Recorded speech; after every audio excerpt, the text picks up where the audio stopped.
When I was young, I lived on a farm in rural Oregon with my parents. I was an only child. We didn't have a big commercial farm. It was only at a family-type standard. We had 5 cows, 3 horses, a small herd of goats, 2 dogs, and 1 chicken coop. We also had some Indian runner ducks that we kept for the most part as pets. We didn't really make any money off the place, just enough to sustain the animals and a little extra for ourselves. However, we were able to sustain enough to make a decent vacation every couple of years. Dad had this other job in town, an insurance agent, and he was the only one around really. The town population wasn't more than about 1,500 people. Mom gave horse riding lessons as well. We weren't rich, but we were comfortable. It was really an easy life, or at least it could have been a lot worse. I went to school, Dad went to work, Mom took care of the animals, then we all had dinner together every night, and I would go to bed while Mom and Dad had a beer or two and watched the news. Sometimes at night I would hear things outside, mostly just normal stuff. The cows and the horses would get spooked by a coyote or something, or I would hear the dogs chasing a rabbit barking their heads off. Every once in a great while we would find a chicken dead. Dad would always tell me about it, but never let me see the body, although I asked frequently. He would keep Mom and I inside until he had gone out, did whatever he did with the body, thrown sawdust over any blood, then life would go on as normal. I assumed it was foxes, as I had seen a couple of them in the pasture over the years slinking around back and forth through the grass. The summer when I was 10 years old, I remember helping Mom change the bedding in the horse stalls when we heard a huge racket going on outside. If you've never heard the sounds of a horse in pain, you don't want to. Trust me. It almost sounds like a person screaming. Well, that's what we heard, and one of our horses, the Palomino, came running into the barn with a wound on its left thigh. 4 long marks, like claw marks, ran across its body for about a foot. It had blood running down its legs and was limping. I was so scared by the sight of that much blood that Mom locked the horse in the stall and made me go inside with one of the dogs. She told me to lock the door and stay inside until she came to get me. I did. Eventually Mom came inside and told me that the horse had hurt itself on the barbed wire that ran the perimeter of the pasture. We owned more land beyond that, but it was mostly forested. I guess I believed her at the time, but at dinner that night I noticed Dad was being particularly quiet and Mom was talking a lot more than she usually did. She was being really animated, and I noticed Dad had gotten his rifle out and set it by the back door.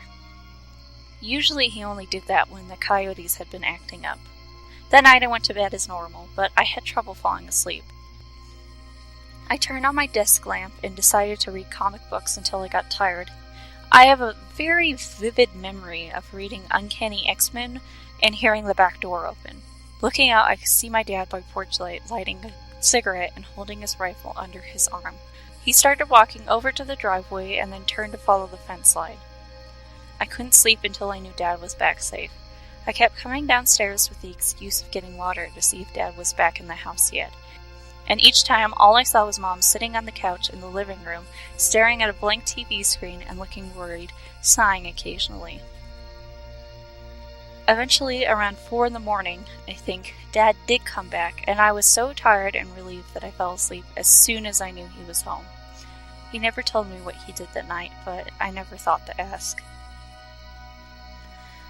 2 months later, I was back in school.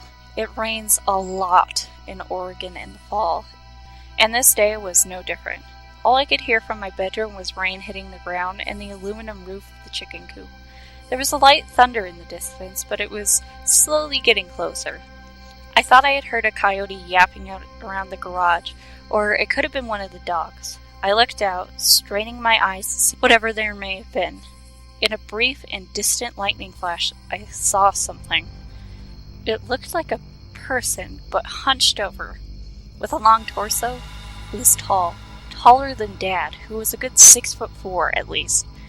I just barely caught a glimpse of it on the near side of the garage. When the light had faded and I didn't see it again that night. There was another dead chicken the next morning, the third in just as many weeks. I told Dad what I had seen the previous night, The color went out of his cheeks momentarily, until he told that the storm must have been playing tricks on me. I accepted that. 4 months after that, we lost a cow. It was in the middle of the night, and we all woke up at the same time.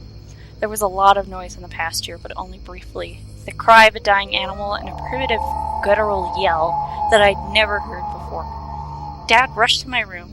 I could hear him running up the stairs to my room. He had his rifle in his hand and opened my door. He saw I was awake and told me to stay inside no matter what and try and go back to sleep. I don't think I have to say that sleep really wasn't an option any longer, but I did stay in my room, with a blanket held tight around my shoulders and staring at the window. Probably about 10 minutes later, I heard gunshots in the field. I don't know what he was shooting at, whether it was whatever had attacked the cow or the cow itself, trying to put the animal out of its misery. Dad rarely, if ever, talked about that night. I later found out that he had gotten to the cow only to find it ripped open on the ground, bleeding out from its torso. The shots I heard were him shooting the cow in the head. It kept going like that for years. A chicken or a duck here and there, something bigger, only very rarely. It sounds absurd, but I almost came to think of it as commonplace. I only ever caught glimpses of the thing until what comes next. It terrified me. It happened in the middle of the day, over the course of a long weekend when my parents had gone to Seattle to see my uncle, who was ill.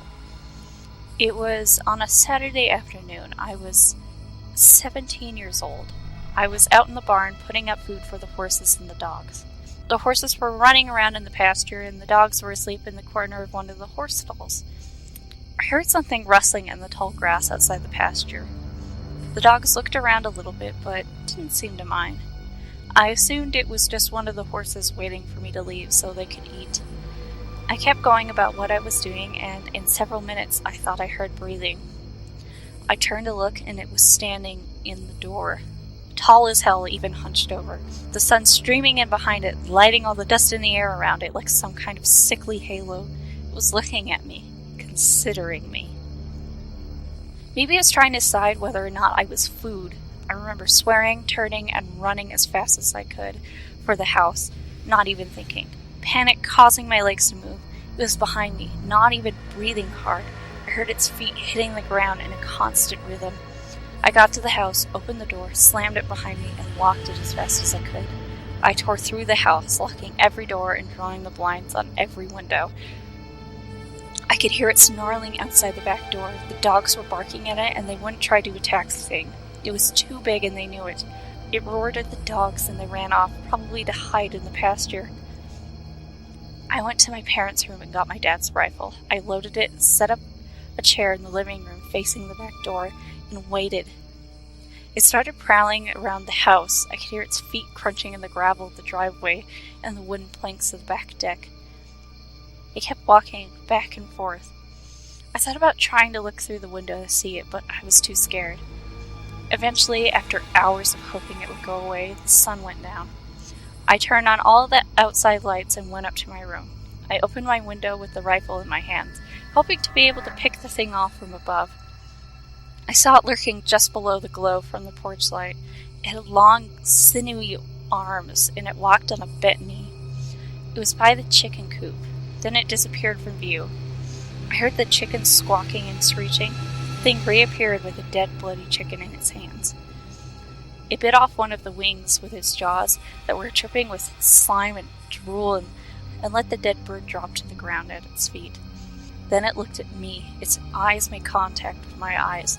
It turned away again, back to the chickens. It came back out with another bird, mutilated it in front of me, and dropped it. It went back again and again. I would have shot at it, but I was astounded and confused, trying to figure out what it was doing.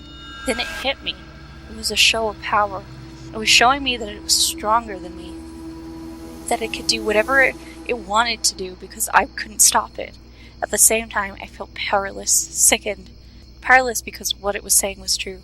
If it was just that thing in me, I wouldn't stand a chance. Sickened because I realized what kind of intelligence it would need to be able to convey that message. The thought shook me out of my stupor, and I remembered the rifle at my side.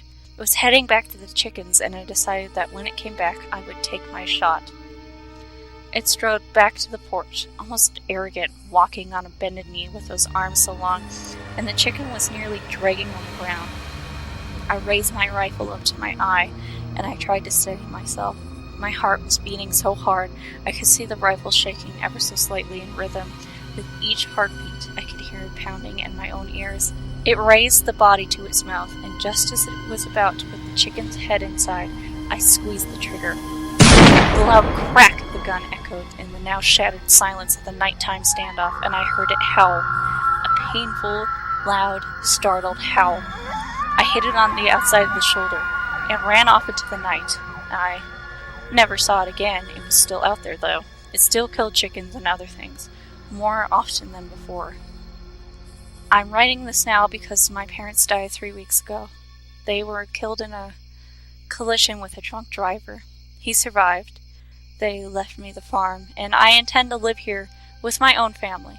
I'm 32, and I work for an Oregon Fish and Game office in Salem. I married a wonderful woman named Stephanie. We have one son, Zachary, who is 4 years old. We are expecting a daughter in 4 months. I've come to the farmhouse alone today. I told Steph that I just wanted some time alone in my parents' house to deal with some emotions. She was very understanding. I've come back to claim what is rightfully mine. I have my dad's rifle next to me on the table, and it's almost dusk. I've also brought several portable halogen lights to set up in the house, and my shotgun. I'm borrowing a handgun from Joe, a guy at Fish and Game who I work with. When I'm done typing this account of my memories, I will print it out, leave it on the dining room table, along with my wedding ring and my key to the safety deposit box where my will is kept. Everything is loaded and ready. Hopefully I will be able to return here and collect these things, and nobody will ever know that I wrote this. Steph, in the event that you are the unfortunate soul to find this, which I'm terrified to think is a likely outcome, the thought of you having to go on alone hurts me more than anything else in this world ever can. Know that I love you more than anything, and I hope that you understand that I am doing this to keep you safe. Zachary, I love you, and I can only hope that you grow up to be a good, kind-hearted, and strong man like your grandfather was. To my unborn daughter, if I don't live long enough to meet you, it will be the single greatest regret of my life. Tell the police, tell Fish and Game, call Joe. He's one of the few people who knows about this. Make the situation known. Eventually, someone will kill it, even if it isn't me. Goodbye for now.